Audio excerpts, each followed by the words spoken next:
Hi, it's Crystal. Welcome back to my channel. So it's the holidays and everyone's looking for amazing holiday looks and like just some nice, subtle, not too bold and poppy, but look really nice looks. So I came up with this beautiful look today, and I just thought you guys would want to see how I created it. So please remember to subscribe and like and give it a thumbs up if you want to see more videos like this. It's a voiceover. I didn't know how you guys would feel about a voiceover as opposed to me just like talking through the whole thing as I'm doing it. I find it's easier to talk through a voiceover, so if you enjoy the voiceovers, you know, give it a thumbs up, leave a comment below if you don't like it. I mean, just let me know. And I hope you guys enjoy the video. So if you want to see how I created this look, just keep on watching. The first thing you want to do, as always, is prime your eyelids for the shadow. So I'm using my favorite primer here. It is the Urban Decay Eyeshadow Primer Potion. They have an anti-aging primer potion, but I like the original better. It's a little pricey, but if you get the travel size, it's only like 10 bucks, I think. Don't hold me to that at Sephora. I don't really like the applicator, but the formula is great. It'll make your eyeshadow not crease and definitely last all night. Like, woo, girl, right before you go into bed, like, dang, girl, my stuff still looks fresh like I just put it on. So trust me, it's worth it. The next step I want to do is I want to put a neutral color on my eyes before I start doing it. So I use the E.L.F. Smudge Pot in Cruisin Chic, and it's just a shimmery kind of half copper, half brown kind of color. It's kind of like people use the soft ochre from MAC on their eyes. I've already primed my eyes, so this isn't a necessary step. It's just a step I like to take.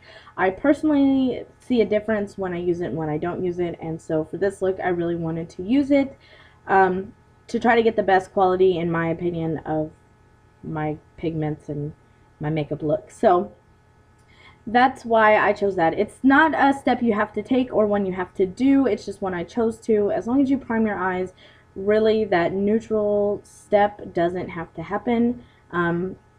Except you might want to put a translucent color in your crease before you do stuff in your crease. However, I use this kind of as a translucent color, so to speak. So then the next thing we want to do is I want to put some color into my crease already. If I can find it, there it is.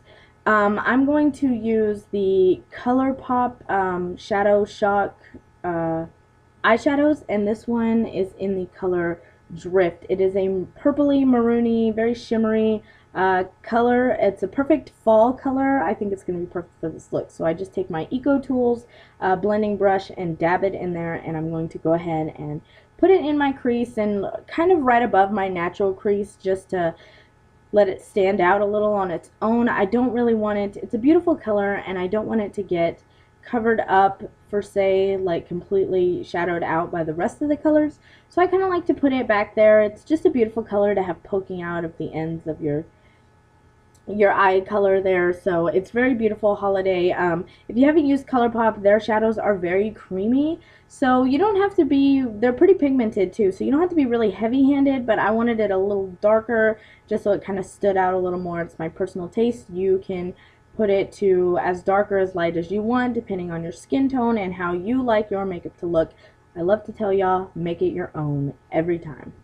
I'm just going to clean up. You'll see me several times with my fingers kind of clean up my eyes because I already put my foundation on, which is a big no-no usually, so don't mind that. You can do the same, or you can clean it up all at the end, however you want to do it. The next thing I want to do is I want to go ahead and put some color into the outer corner of my eye. I don't know if this is logical that other people do it in this order, but I like to do it in this order. So I have an E.L.F. eyeshadow packet called the Owl Nighter, or Out All Night, or All at Night, whatever. And it's all these different, 6 different duos, and one of them is this one with the brown and blue here, and I'm just going to use this dark brown at the bottom here. And I'm going to take again my blending brush from Eco Tools and really put it in the corner of my eye and kind of blend it into my crease, like my natural crease. It just kind of gives it some depth, and I just like the way it looks when it's in the crease as well, blended in. Like I said, you can use any brown you want, a dark brown. It doesn't specifically have to be this e.l.f. Any kind of dark brown that you like, or it could be a little lighter, however you like it. Like I said, make it your own. I'm just throwing what I liked for this look out there. A lot of people don't have the duos, especially in this particular set, the darker sets. But I'm sure it's in many e.l.f. palettes, and there's many dupes for this same color, so never fret. I'm sure somewhere in your makeup collection you have a dark. Next I'm going to take this Milani Bella White, and I'm going to use the other end of my Dual Eco Tools brush, and it's just an eyeshadow brush, just kind of a flatter, fluffy brush there. And I'm just going to pat it into there and take this color and put it all over the lid here. Not all over. I don't want to get it in the corner, and I definitely don't want to get it in the crease. I don't want to take away from the darker colors that are already there.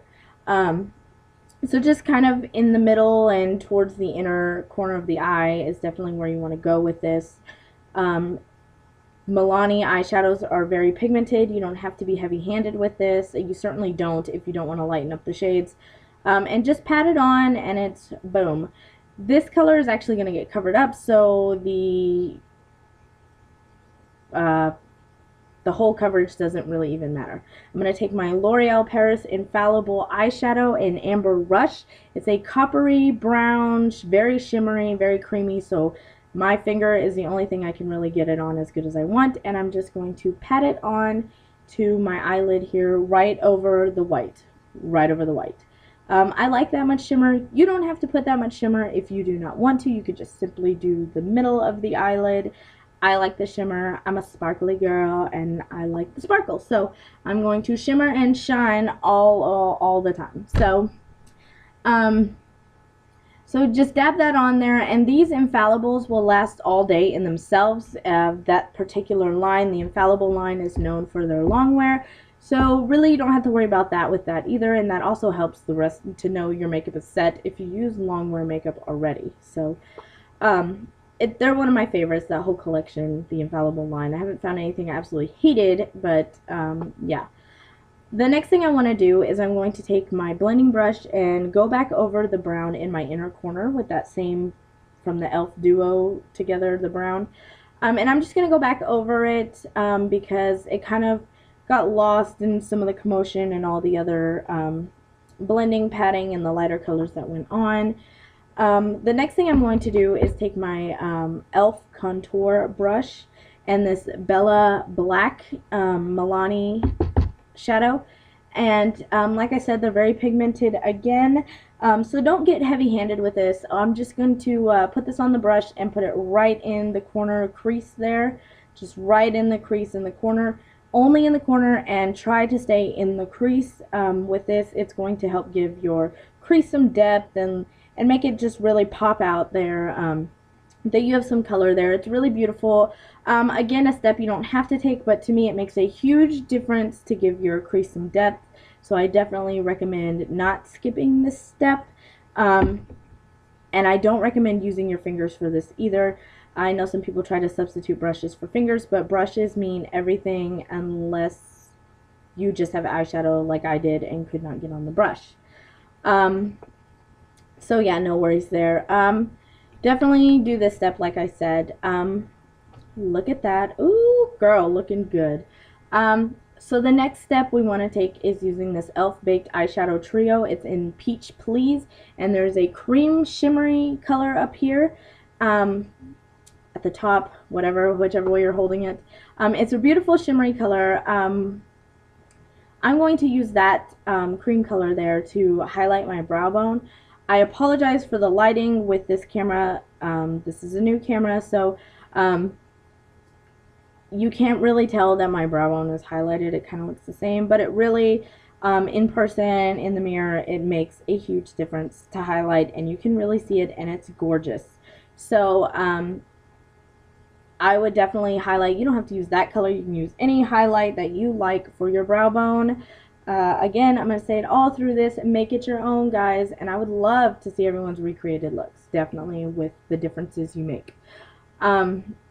So the next thing we're going to do after highlighting our brow bone is find our E.L.F. cream eyeliner in black. As you can see, mine gets used a lot. It's like my third one. And I'm going to take my Eco Tools flat angled brush, and I'm just going to line my eyes here. I didn't do a winged eyeliner. I really just thought a basic lining of like your lash line was perfect for this look. Sometimes simple and basic is like very elegant and beautiful, so definitely don't think you have to go with just the basic. A good wing liner would look absolutely beautiful with this look. I just thought, in my opinion, especially for other people who are beginning with the tricky liner styles here, this is a good way to show a wing liner is not the only way to get a very fabulous look. You can definitely do it with just being basic, beginner, and lining your lashes. That's all you have to do. The lining does make a difference. I wouldn't recommend brown. I would definitely recommend doing the black just for the pop. But you could definitely do a beautiful dark brown liner as well. I just thought the black was, to my taste, what I liked. I'm also going to use that same brush and the gel liner to line the bottom of my eyes. This is not a typical technique for me. Usually my technique is taking a pencil liner in the same color as my gel liner that I'm using, and I'm going to dip my pencil in it and then use the pencil to line my eyes with the gel liner. It's much more safe. You don't have to worry about poking yourself in the eye. However, I didn't poke myself in the eye using the brush. It was just a different experience for me, and I had forgot my pencil liner, so I just wanted to get it done. So I may do it like this more often. But either way, either technique or whatever technique you have, you don't have to use gel liner on the bottom either. It just, to me, it lasts longer, but you could definitely use any good like twist up or pencil liner if you wanted to. You do not have to use the gel liner for the bottom either. To me, like I said, it just lasts longer. It smudges less, and it's very like pigmented. Like boom, it shows black. So the next thing I'm going to do is I'm going to, on the other side of my Eco Tools brush, there is a smudge brush. Mine are dual-ended brushes if you haven't got on yet. So I'm going to take the smudge brush and the Bella Black by Milani, and I'm going to just set my gel eyeliner. It's always a good idea to set any kind of cream you put on your face. It lasts longer, it helps it look beautiful, and it kind of gives it more of a shadow under there, so you kind of have like some lined eyes. You could also, if you wanted to, take that like the brown or the drift color from that we put in our crease earlier from Colourpop, the maroon color, and you could line the bottom and also put some color on the bottom just to make it a little more like blam. I don't know. I use random sound effects for mine. So anyway, this is the finished look here with the eyes. I wanted to show you guys, oh actually, sorry, excuse me, we're going to use our mascara, of course, and I'm using the Too Faced Better Than Sex mascara. It's by far my favorite. Look at the size of that brush. It is beautiful. It will, boom, get them lashes there, and dark and lengthened, and woo girl. And it's not a very clumpy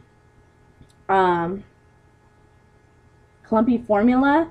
I can put several coats on before it even starts to get really like blah or unmanageable, and so I love this one. My two favorites, I've been back and forth with Benefits They're Real and the Better Than Sex, and I'm leaning more towards the Better Than Sex.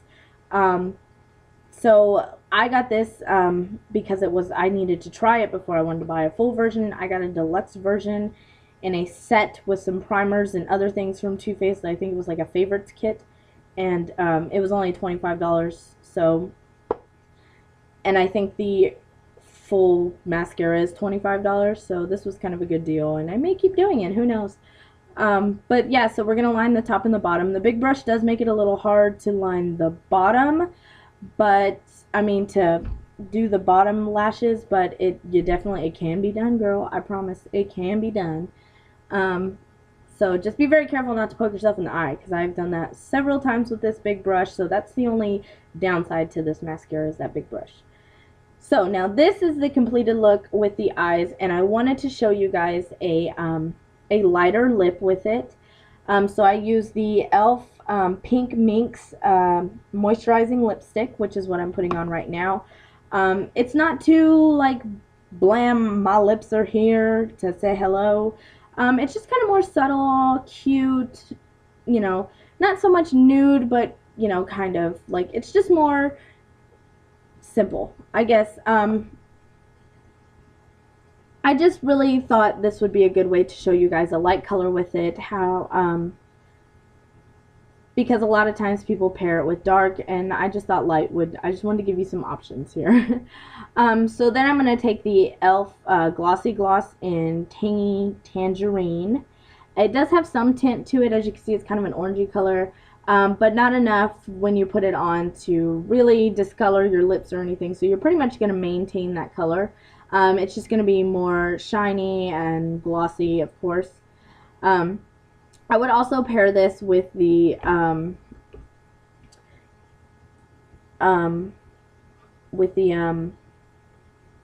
Colourpop matte lipsticks. They're all beautiful. So that's it. This is the color.